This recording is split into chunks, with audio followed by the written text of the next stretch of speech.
Salam sahabat rumah belajar, perkenalkan nama saya Kepler Lumbengau, guru pendidikan agama Kristen dan Budi Pekerti di SMK Negeri 1 Simanindo, Kabupaten Samosir, Sumatera Utara. Dalam video ini, kita akan membahas pendidikan agama Kristen dan Budi Pekerti untuk kelas 11 SMK dengan materi Tuhan Pedoman Kehidupan Keluargaku. Sebagai bahan Alkitab, Kejadian 2 ayat 24, 1 Korintus 11 ayat 3, Yohanes 2 ayat 1-11. Nah, yang menjadi indikator adalah 1. Menjelaskan pengertian dan bentuk keluarga. 2. Menguraikan fungsi keluarga. 3. Mengungkapkan peran Allah dalam kehidupan keluarga. Nah, sahabat rumah belajar, kita masuk ke pengertian keluarga. Menurut Kamus Besar Bahasa Indonesia, keluarga berarti ibu dan bapak beserta anak-anaknya atau seisi rumah. Bentuk keluarga. Terdapat dua bentuk keluarga dalam masyarakat, yaitu 1.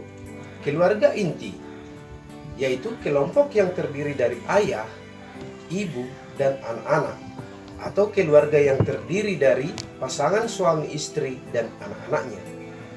2. Keluarga besar, yaitu kelompok yang terdiri dari semua orang yang berketurunan dari kakek dan nenek yang sama, termasuk keturunan masing-masing istri dan suami.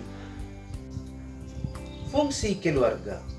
Adapun fungsi keluarga adalah sebagai berikut. 1. Fungsi biologis. Fungsi biologis ini berkaitan dengan pemenuhan kebutuhan biologis dan seks suami istri untuk menghasilkan keturunan, memenuhi kebutuhan gizi keluarga, serta memelihara dan merawat anggota keluarga secara fisik. 2. Fungsi sosialisasi anak. Fungsi sosialisasi anak berhubungan dengan pembentukan kepribadian anak, serta memperkenalkan pola tingkah laku, sikap, keyakinan, cita-cita, dan nilai-nilai yang dianut oleh kelompok sosial atau masyarakat. 3. Fungsi afeksi berhubungan dengan rasa, misalnya rasa kasih sayang, keintiman, perhatian, dan rasa aman yang tercipta dalam keluarga. 4. Fungsi edukatif berkaitan dengan pendidikan untuk anak sesuai dengan tingkat perkembangannya, serta menyekolahkan anak untuk memberikan pengetahuan, keterampilan yang sesuai dengan bakat dan minat anak. 5. Fungsi religius. Fungsi religius ini berfungsi untuk mendorong dikembangkannya seluruh anggota menjadi insan-insan agama yang penuh ketakwaan kepada Tuhan Yang Maha Esa, serta menunjukkan penghayatan dan perilaku nilai-nilai agama. 6. Fungsi protektif. Fungsi ini bertujuan agar memberikan tempat yang nyaman bagi anggota keluarga dan memberikan perlindungan secara fisik, ekonomis, maupun psikologis bagi seluruh anggotanya. 7. Fungsi rekreatif. Fungsi ini bertujuan untuk mencari hiburan, memberikan suasana yang segar dan gembira dalam lingkungan keluarga. 8. Fungsi ekonomis. Fungsi ekonomis berkaitan dengan orang tua yang mencari sumber-sumber penghasilan untuk memenuhi kebutuhan keluarga dan pengaturan penggunaan penghasilan keluarga untuk memenuhi kebutuhan keluarga. 9. Fungsi status sosial. Keluarga akan mewariskan kedudukannya kepada anak-anaknya karena kelahiran anggota keluarga biasanya dihubungkan dengan sistem status ini. Sahabat rumah belajar, kita akan membahas fungsi keluarga menurut Alkitab. 1. Sebagai teman sekerja Allah dalam mengelola alam semesta dan segala isinya. tertulis di Kejadian 1 ayat 28. Manusia diciptakan sesuai dengan gambar dan rupa Allah atau imago Dei.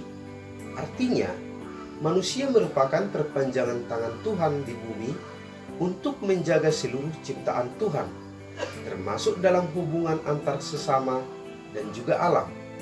Setiap manusia, termasuk keluarga, bertanggung jawab untuk menciptakan relasi yang baik dengan sesama dan menjaga kelestarian alam, misalnya dengan memanfaatkan hasil alam secara bijak untuk memenuhi kebutuhan sehari-hari, menjaga kebersihan dan keindahan alam, ramah terhadap lingkungan, dan sebagainya.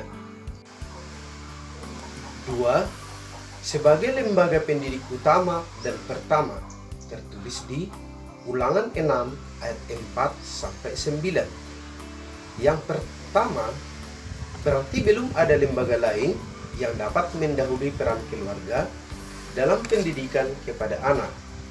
Yang utama, berarti belum ada lembaga lain yang mengungguli perannya dalam pendidikan.